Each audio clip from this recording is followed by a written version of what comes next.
Tidak bosan-bosan cerita ini karena ini khazanah kita. Di kitab Nailul Ma'mul itu di kitab Usul Fikih. Saya berkali-kali cerita ini karena ini untuk menunjukkan bahwa Quran itu liqaumi ya'qilun, liqaumi yatafakkarun. Ada seorang kiai, seorang ustadz, kiai dulu. Kiai dulu itu emang orang soleh, alim terus jadi kiai. Kalau kiai sekarang tuh macam-macam, nganggur terus ingin jadi kiai. Terus daftar gitu. Ada lowongan di yayasan masuk ingin jadi ustadz karena dengar ada gajinya. Dulu tuh ada seperti itu udah. Makanya dulu tuh kalau ustadz kiai pasti soleh karena dia alim terus ingin orang lain tuh mendapat ilmunya. Kalau sekarang nggak ada yayasan sehat, guru gajinya sekian. Yang nggak ingin jadi ustadz tuh daftar karena ada gaji. Apalagi ada kabar, ada gaji, ada mes, ada wah yang daftar banyak. Tapi mentalnya ada kiai sebetulnya. Ya kalau sampean tanya itu baik enggak Gus? Ya setengah baik. Ya maksudnya setengah baik ya ada baik ngajar itu kan baik. Tapi setengah saja karena motifnya itu nyari gaji bukan ingin mencerdaskan umatnya Rasulullah SAW. Itu Imam Amudi itu guru matematika. Saya enggak bosan-bosan cerita ini. Guru matematika. Muridnya sampai takut ini masuk surga ndak. Kiai kok enggak ngajarin istighosa atau tahlil malah ngajarin apa? Matematika. Beliau meninggal terus muridnya tanya, "Ma fa'alallahu bik?" Kira-kira gitu. Apa yang dilakukan Allah? Allah nyambut Anda gimana? Terus kata Imam Amudi, "Bagus saya disuruh ngajar malaikat." Karena malaikat kan enggak pernah kayak anak beki gini ngaji gini. Malaikat tuh enggak pernah ngaji, dia iman saja karena tahu surga, tahu neraka terus iman gitu aja. Jadi imannya malaikat tuh enggak keren kita. Imannya loh. Loh itu yang ngendikan Nabi loh, tidak saya. Nabi pernah tanya sama sahabat, iman yang paling keren siapa? Jawabannya sahabat malaikat. Ya enggak, karuan malaikat iman. Dia yang tahu surga neraka, tahu segalanya masa ada? Enggak imannya pasti iman lah katanya. Terus ya para sahabat engkau iman ya wajar kan menangi saya, nemuin saya. Yang hebat itu orang-orang yang tidak melihat saya, tidak saya didik tapi tetap iman. Karena dididik akal, ya tadi dididik Quran, apa dididik Quran. Sama masih hafal, teks bahasa Arabnya masang. Terus Imam Amudi kata Allah, suruh dia ngajarin para malaikat, cara menemukan saya. Malaikat dikumpulin, terus Imam Amudi disuruh ngajar. Sama masih ingat kata-katanya Allah di mimpi itu. Istadilla ala wahdaniyati. Di hadrati malaikati, tolong ajarkan cara menemukan saya padahal Anda ini manusia yang tidak melihat saya. Anda di Jakarta kan lihatnya gedung-gedung. Paling jadi khayal, terus nikmat lah, Anda ikut punya tapi ikut nikmati. Itu orang desa-desa kalau ke Jakarta itu pokrol. Wah di Jakarta itu gedungnya tinggi-tinggi, tidak kayak kampung sini. Lu udah ikut punya, ikut bangga. Di Jakarta orangnya cantik-cantik, tidak kayak orang sini. Padahal dia ya tidak dapat orang cantik gitu. Jadi Allah itu saking pinternya, miskin-miskin ya bisa berkhayal dan bahagia. Nah, itu alhamdulillah betul. Akhirnya itu apa ini anak-anak begini saya tak niati ngajar standar anak-anak akademik. Terus pertama yang diajarkan hanya bilang gini, sama siapa teksnya? Ya malaikat wahai para malaikat. Terus beliau bilang, nisbatus naini wassalasah ila malanihayata lahu nisbatul far'i ilal asli. Angka itu jumlahnya berapapun 2, 3 sampai triliunan. Semuanya itu nisbatul far'i ilal asli. Binisbat ilal wahid nisbatul far'i ilal asli. Angka 2 ya cabangnya 1, 3 cabangnya 1, 1 triliun ya cabangnya 1. Tetap yang asal usul adalah angka 1. Itu nangis semua malaikat. Cara Jawa itu mandek man kowe iman kaya imanku. Makanya imannya umat Rasulullah SAW itu PD-nya yakinnya kayak imannya malaikat. Kalau Tuhan itu 1. Karena angka enggak bisa dimulai kecuali dengan angka 1. Makanya nisbatus naini wassalasah ila malani hayatalahu iku nisbatul far'i ilal asli. Semuanya itu nisbatnya cabang ke induk. Berarti semua alam raya ini tetap asal usulnya 1, yaitu qul huwallahu ahad. Nah, itu namanya akal. Umatnya Rasulullah itu ditinggali mukjizat akal lewat panduan Quran sehingga meskipun kita tidak menangi Rasulullah, tidak menangi sahabat, kita tidak tahu malaikat Jibril, tapi cara iman kita ini tidak kalah keren. Yakin hakul yakin. Terus kedua, gambar. Kamu gambar rumah, gambar hewan, gambar apa saja. Mesti dimulai satu titik. Entah gambar kamu bagus, entah jelek, tetap dimulai satu titik. Nah, titik ini namanya nuktotul wujud. Semua alam raya dimulai dari satu titik, yaitu nuktotil wujud. Makanya Quran dimulai bismillah, dan bismillah itu dipilih sama Allah pakai pertama ba itu ada titik. Itu kata semua ulama. Itu titik itu singkatan dari bi kana makana wa bi yakunu mayakun. Karena saya semuanya ada. Bi itu karena saya. Jadi makanya santri-santri beki tidak usah bayangkan kamu jadi wali terus bisa terbang ke Mekah, tidak usah. Kalau terbang ke Mekah ya sudah umroh aja bayar. Kalau enggak ya maklaran KBH atau apa. Pokoknya cari gratis. Ya gratis kan ya. Dapat orang 10 gratis. Satu. Terus orang enggak umroh-umroh dirayu-rayu supaya umroh. Repot. Itu pelanggaran fikih itu. Kalau orang punya utang itu wajibnya nyaur utang dulu gitu. Wah, repot. Saya itu juga sering bingung di kampung-kampung. Gus sama umroh. Kenapa? Dapat gratisan. Minta uang saja buat nyaur utang. Enggak boleh Gus. Wah, secara fikih yang wajib itu nyaur utang bukan umroh.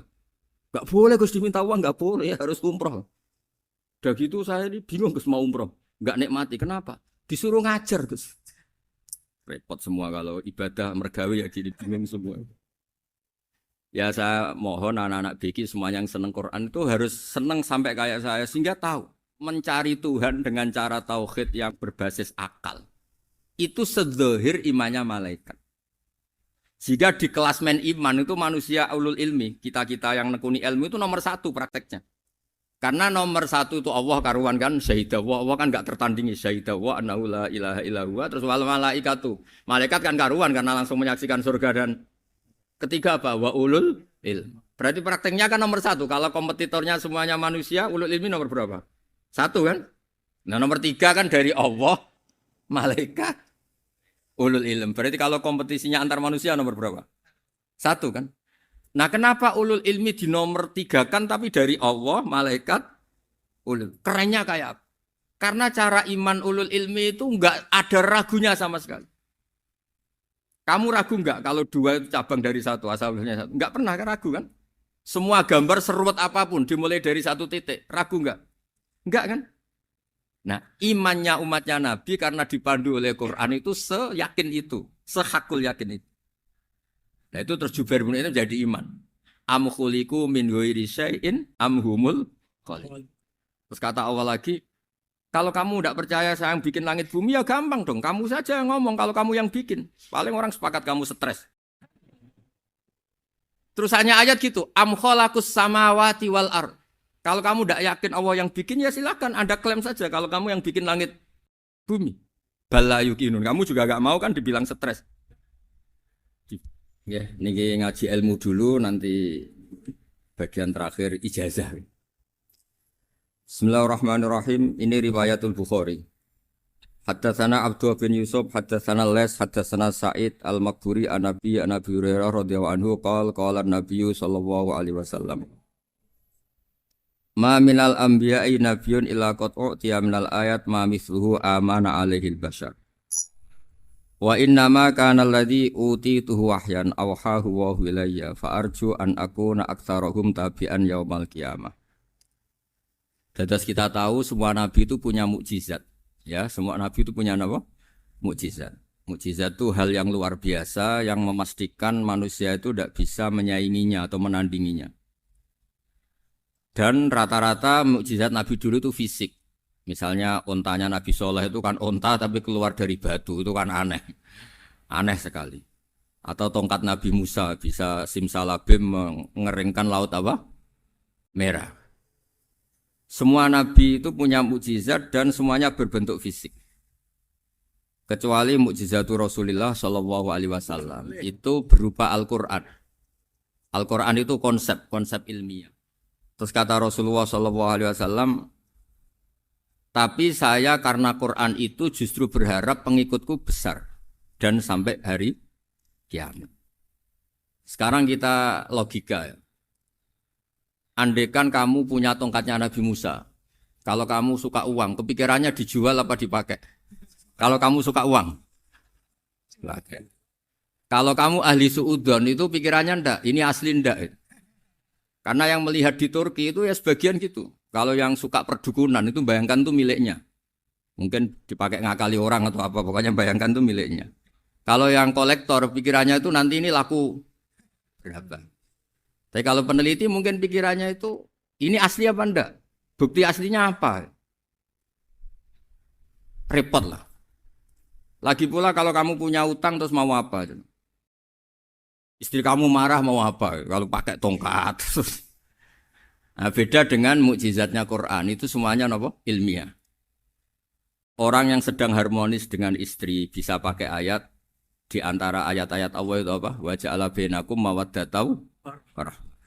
Nanti kalau ditakdir cerai, saya tidak menyarankan cerai. Kalau ditakdir cerai, itu masih dimotivasi sama Allah wa iya tafarraqa yughnillahu kullam min saati. Jika suami istri itu cerai, jangan-jangan suaminya dapat istri lebih baik, istrinya nanti dapat suami lebih baik. Jadi yang masa lalunya ada keprahara. Kan banyak orang suaminya meninggal ketika nikah lagi ditanya, kangen sama suami pertama, alhamdulillah ini lebih baik. Padahal suaminya yang meninggal itu berharap istrinya ini kangen, ternyata dia sudah syukur dapat suami yang lebih baik. Jadi Quran itu menunggui kita ila yaumil qiyamah. Kita tidak bunuh diri, itu ya barokahnya Quran. Karena problem apapun kita dinasihati apa sabar, apa dinasihati sabar. Kan nggak mungkin kamu pegang tongkatnya Nabi Musa, punya masalah apa saja ngelihat tongkat, bisa apa tongkat. Tapi kalau Quran kan nasihat, solusi. Makanya Nabi berharap dengan Quran ini, saya berharap pengaruh saya, pengikut saya terbanyak ila yaumil qiyamah. Terus beliau dikomentari begini sama, ini Fathul Bari, sarahnya Bukhari. Al-muradu anna mu'jizatil anbiya inqaradat binqiradi a'sorihim. Falam yusyahidha illa man hadaraha. Problem mukjizat nabi-nabi dulu itu kan fisik. Sehingga yang tahu kalau Nabi Soleh punya unta yang ajaib, itu yang tahu ya hanya yang hadir saat itu. Yang tahu kalau tongkat Nabi Musa bertuah, itu juga yang tahu hanya yang hadir saat itu. Selebihnya tahu tongkat ya di museum. Tapi kalau Quran menjadi solusi, menjadi panduan, menjadi pegangan itu ila yaumil qiyamah. Kita beri contoh ya Quran panduan yang paling gampang misalnya begini. Dulu ini cerita ya. Dulu itu ada orang kafir cerdas namanya Jubair bin Mut'im. Itu saking pinternya dia, pinter juga tokoh. Itu sebagai delegasi pembebasan Asra Badrin. Jadi tawanan-tawanan perang Badar itu mulai dulu ya ada negosiasi mau dibebaskan. Terus orang-orang kafir ini menugaskan namanya Jubair bin siapa? Mut'im. Ini ada di Bukhari. Karena ini ngaji di Jakarta. Kalau orang nggak tahu hadis juga tanya ini sahih ndak. Wong nggak tahu kok tanya itu aneh. Padahal kalau dibodoni itu ya nggak tahu. Tapi ya tetap tanya, hadisnya ini sahih ndak? Ini kata kiai apa kata nabi ini ya ribet. Memangnya kata nabi kamu dengar kan ya lewat kiai. Memang. Setelah itu Jubair itu datang ke Medina. Dengerin, datang ke mana? Medina. Kemudian dengar Nabi baca Wattur pas sholat maghrib. Jubair karena Nabi dulu gak ada hotel, gak ada pondok ya. Pondoknya Nabi hanya sufah itu. Nabi baca maghrib, bukan diskusi, bukan debat. Baca Wattur wa kitabi mastur firrokim mansur wal baitil ma'mur wasaqufil marfu wal bakhril masjur. Terus itu. Kemudian sampai pada titik ayat am khuliqu min ghairi syai'in. Masa manusia atau alam raya yang maujudat, yang nyata, yang wujud nyata. Kemudian asal-usulnya itu ketiadaan. Ini kan hadhil alam maujud. Alam ini kan nyata. Masa sesuatu yang nyata, penciptanya itu tidak nyata. Jadi nggak mungkin ada faham nihilisme. Kalau faham nihilisme berarti melahirkan teori begini. Al-adamu yakhluqu maujudan. Sesuatu yang tidak ada, menciptakan yang... Itu kan akal nggak bisa nerima. Kalau sesuatu ini ada, penciptanya pasti ada. Terus akhirnya Jubair bin Mut'im itu simpuh di depan Rasulullah terus bilang, "Ya Muhammad kada qalbi ayatir." Hampir saja hati saya terbang. Kalau riwayatnya Imam Ahmad, faka'an nama sudi akol bihati saya ini hancur. Semua teori yang saya bawa untuk ngelawan kamu, sekarang luluh semua, hancur semua. Yang benar adalah teori Anda, bahwa Tuhan itu satu, dan Tuhan itu ada sebelum semua makhluk. Coba kalau Nabi Muhammad ada Jubair bin Mut'im terus menyembunyikan tongkat dekat mihrab, terus dilihat ini apa. Paling pikirannya ini dari kayu apa. Terus yang bentuk tongkat itu tukang pemahatnya siapa? Kok kurang keren kalau di Blitur gimana ya? Kan malah panjang. Kira-kira kalau mukjizat itu dari tongkat itu malah panjang. Panjang lah pokoknya panjang. Lagi pula kamu coba kan nggak ngarah mandi. Itu yang mandi kan nabinya bukan tongkatnya. Coba tongkatnya Nabi Musa coba anak-anak beki itu. Dipakai mukul kucing aja tidak mesti mati itu. Jadi nggak jelas mukjizat-mukjizat seperti itu nggak. Tapi kalau Quran menunggui sampai saking hebatnya Quran, teori rasionalitas, soal kampanye di mana-mana. Tingkat validitas, tingkat kebenaran Quran. Itu bahkan bisa diuji tanpa membuktikan. Tanpa apa? Cukup pakai akal. Ya, terus saya teruskan. Fala yamurru terus al-murad anna mu'jizatil anbiya in qaradat bi qidari asaim satu wa mu'jizatul Qur'an mustamirratun ila yaumil qiyamah. Wa kharquhu lil adat fi uslubihi wa balaghatihi wa ikhbarihi bil mawhibat. Terus kata ini yang ngarang Fathul Bari sarahnya Imam Bukhari. Fala yamurru asrun minal a'sar illa wa yadharu fihi shay'un mimma akhbaru bi annahu sayakun yadullu ala sihhati da'wahu. Wa hadza aqwal muhtamilat. Wa takmiluhu fil ladzi ba'da. Wa qilani ya. Anal al makna anal mukjizat al madiyah kanat khissiyatan tusyahadu bil absar kana qoti soleh wa asa Musa. Mukjizatnya nabi-nabi dulu itu hanya penyembuh, hanya pelengkap, hanya nuruti keinginan mata. Seperti dahsyatnya apa? Laut Merah di sebelah apa dipukul sama tongkatnya Nabi siapa? Itu semuanya itu hanya memanjakan mata. Urusan mata. Terus wow itu. Tapi kalau mukjizatnya Nabi Muhammad itu berdasar akal. Maksudnya berdasar akal nih dengerin ya. Dengerin betul. Ketika Laut Merah terus tersibak kan wow itu keren kan? Terus kita bilang menyimpulkan, wah kita tidak akan mampu. Itu bodoh sekali kesimpulan kita tidak akan mampu. Meskipun bikin nyamuk Anda juga tidak mampu. Loh untuk memutuskan tidak mampu saja kok sampai pertunjukan seperti itu tuh laopo, cek goblok gitu. Nah kalau kita karena umat yang pinter untuk memaksa kita nggak mampu, Allah bilang Inna wa la yastahi ayadriba mathalam ma ba'ud. Kita melihat nyamuk langsung berkesimpulan tidak mampu. Saya berkali-kali cerita nyamuk itu sudah kecil, masih punya urat, uratnya kayak apa? Masih punya kuman, kumannya seberapa? Ya enggak? Nyamuk itu kecil, punya organ tubuhnya punya urat. Itu kalau kamu pinter, antara tongkatnya Nabi Musa menyibak Laut Merah sama nyamuk itu sama-sama berkesimpulan melahirkan satu faham bahwa kita tidak. Loh, untuk memaksa tidak mampu saja kok nuju pertunjukan ada onta keluar dari batu. Nakotu soleh, ada tongkat yang bisa mengeringkan laut. Cik goblok ya. Lah kita alhamdulillah ada jenis goblok yang seperti ini. Untuk ikrar bahwa Allah itu hebat ala kulli syai'in cukup lihat nyamuk. Kagum kan? Sudah tidak usah bikin hidup. Saya berkali-kali mencontohkan. Para pemahat tak suruh bikin patung gajah itu mampu. Tak suruh bikin patung nyamuk kalau bisa. Nyari materi dari apa? Gampang mana bikin patung gajah sama patung nyamuk? Gajah, makanya Allah bikinnya contoh itu untuk ijaz itu pakai nyamuk bukan pakai gajah. Itu kalau ustadz-ustadz yang agak jorok malah contohnya nyamuk Gus. Itu kecil. Itu kayak apa? Di dalamnya dia hamil. Itu anaknya kecil lagi, telurnya kecil lagi itu gimana itu cara bikin itu? Makanya di sini ada kitab Itqan, itu komentarnya itu lucu. Ini kitab Al-Itqan karangannya Imam Suyuti. Ini persis komentar saya tadi yang kata Imam Suyuti, pengarang kitab Itqan. Wa ya imma khissiyah wa imma aqliyah. Jadi mukjizat itu ada yang fisik, bisa dilihat indra, panca indra, bisa dilihat akal. Wa aktsaru mu'jizati Bani Israil kanat khissiyah li baladatihim. Bilada itu goblok. Wakil lati basoirihim. Dasar wong goblok. Mukjizat kok ngenteni sing wow. Maksudnya dasar untuk ngakui Allah hebat saja kok nunggu halal yang seperti itu. Paham? Mergo likil lati napa aklihim.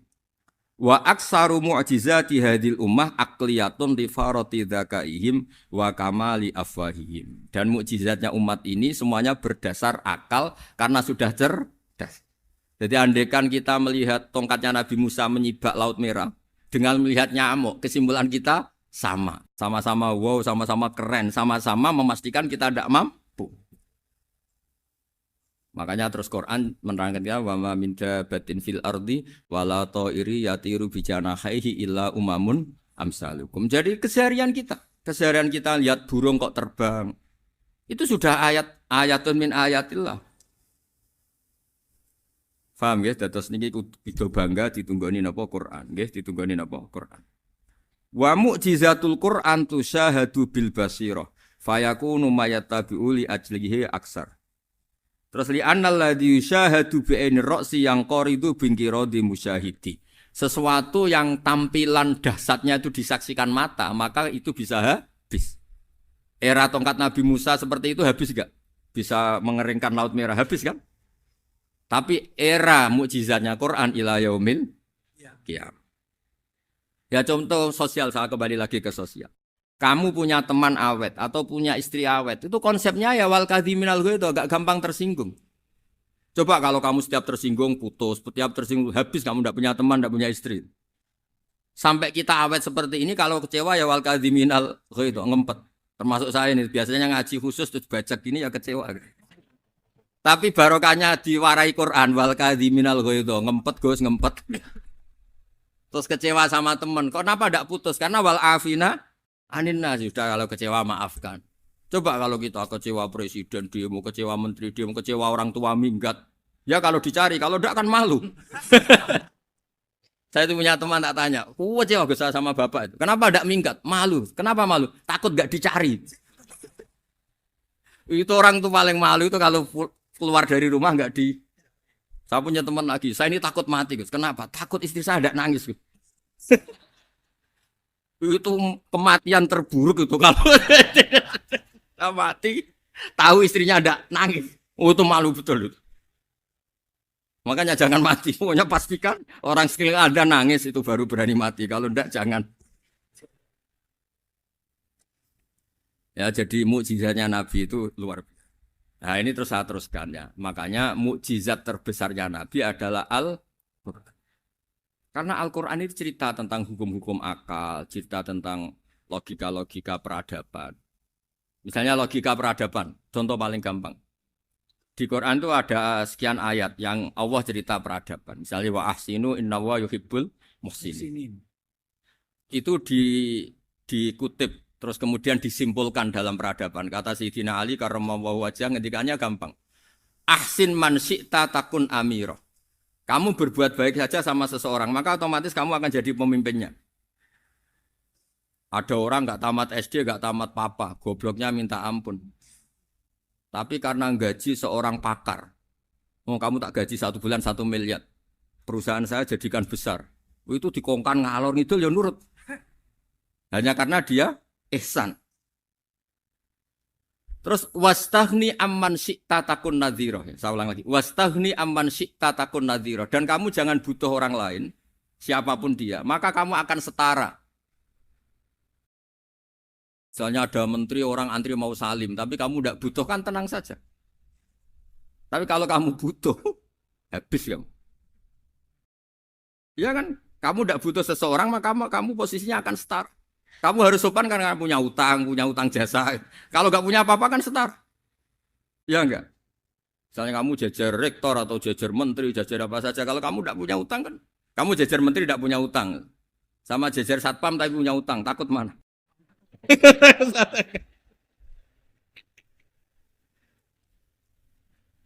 Kalau butuh itu mesti kalah kan? Ada pejabat misalnya nggak begitu cantik sama perempuan cantik yang kamu butuh ingin dicintai, takut mak. Padahal nggak jelas orang ini pangkatnya apa. Gak jelas. Jadi dalam hukum sosial itu kata Sidin Ali wastahni aman syi'ta takun nadhira. Kamu jangan butuh seseorang maka kamu akan setara. Terus yang terakhir wahtas ilaman syi'ta takun asiro. Asiro pakai sin. Dan silahkan butuh seseorang maka kamu akan jadi budak dia. Ya coba misalnya Anda seorang profesor, seorang alim, seorang getop. Misalnya mencintai janda di ujung kampung sana, jalan kaki 2 kilo. Padahal itu gak tamat SD. Tapi gara-gara seneng, kacau kan. Logika kepangkatan hilang semua kan. Jadi itu hukum peradaban. Itu mewakili isi-isi sosial yang diterangkan Quran. Ya, jadi paketnya 3 tadi ya. Ahsin man syi'ta takun amirah. Kamu berbuat baik sama seseorang maka kamu bisa memimpin. Wastahni amman syi'ta takun nadhira. Kamu jangan butuh seseorang maka kamu akan setara. Mbok kamu ketemu orang terkaya di dunia. Ya ketemu orang terkaya di dunia, kamu jejer, kamu tidak butuh dia. Tenang kan bisa setara kan? Tapi kalau butuh harus sopan, ngajukan proposal, harus berakhlak karimah. Makanya sekarang Anda kok berakhlak kenapa? Ternyata mau nyalek. Biasanya enggak berakhlak kok berakhlak. Ada apa ini? Makanya guyonan di Rembang itu Beb Husein itu.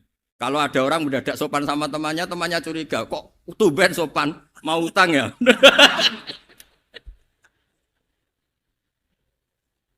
Zaman akhir itu kacau.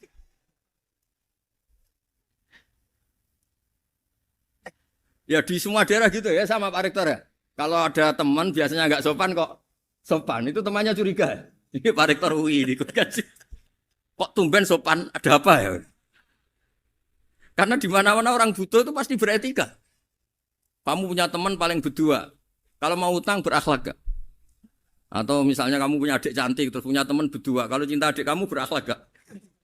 Biasanya nggak sama sekali gak berakhlak. Gara-gara butuh menjadi berakhlak. Ya jadi hukum sosial itu ya kuncinya 3 tadi. Ahsin man syi'ta takun amira. Wastahni amman syi'ta takun nadhira. Terus wahtas ilaman syi'ta takun asira. Kalau kamu butuh seseorang pasti kamu dibikin hina. Asir itu tawanan. Nah, Quran itu bicara sosial itu lengkap. Dan itu yang nunggui kita. Kita punya tetangga yang kurang baik, ya seneng. Punya tetangga baik, ya seneng. Kata Imam Syafi'i, saya berkali-kali cerita. Kok seneng semua Imam Syafi'i? Ya bagus lah. Kalau yang seneng saya enak lah. Dijak jagongan, dijak ngopi enak. Yang nggak seneng saya, gak ngarah utang. Uang itu nak, kamu punya tetangga gak seneng kamu. Aman kan? Aman. Gak akan pinjem uang kan, pinjem mobil. Uang gak seneng kok. Makanya Imam Syafi'i itu kalau ngedikan luar Syafi'i, diceritain orang. Ya Aba Abdillah bagian ya Aba Abdillah orang itu gak seneng kau. Bagus lah. Loh kenapa bagus? Waman asa'a ilaika faqad atlaqaka. Orang yang enggak seneng kamu maka membebaskan kamu. Enggak akan pinjam uang, pinjam mobil, enggak akan ganggu waktu kamu kan enggak seneng. Justru yang seneng-senengi masalah pinjam terus. Imam Syafi'i itu orang yang anggap dunia itu selesai. Ada yang cerita, ya Aba Abdillah, orang yang tadi cium tangan engkau, yang hormat engkau di luar maki-maki engkau, ngerasain engkau, ngata-ngatain engkau. Ya bagus lah. Kok bagus gimana? Berarti saya wibawa, depan saya tidak berani. Berarti saya wibawa, di depan saya tidak berani. Berarti itu makomnya sudah kulillah sumadarhum fi khawdihim yal'abun. Sudah dunia itu selesai, sudah agak penting semua. Nah itu kalau kamu anak-anak beki ahli Quran sudah ayatnya kulillah sumadarhum fi khawdihim yal'abun. Sudah lihat Allah saja agak penting makhluk-makhluk itu. Dah makhluk semua agak penting, sepenting Allah. Nah, kita ini ditunggoni mukjizat seperti itu. Bayangkan misalnya kita ditunggoni tongkatnya Nabi Musa. Saya ngajar di sini terus ini tongkat. Terus nanti yang tanya, Gus itu kayu apa, Gus? Nanti yang kolektor tanya itu harganya berapa, Gus? Ruwet apa? Terus yang ahli suudon itu asli enggak, Gus? Wah. Yang ahli suudon kan mesti tanyanya gitu, itu asli enggak, Gus? Repot pokoknya. Tapi kalau Quran kan jelas. Napa?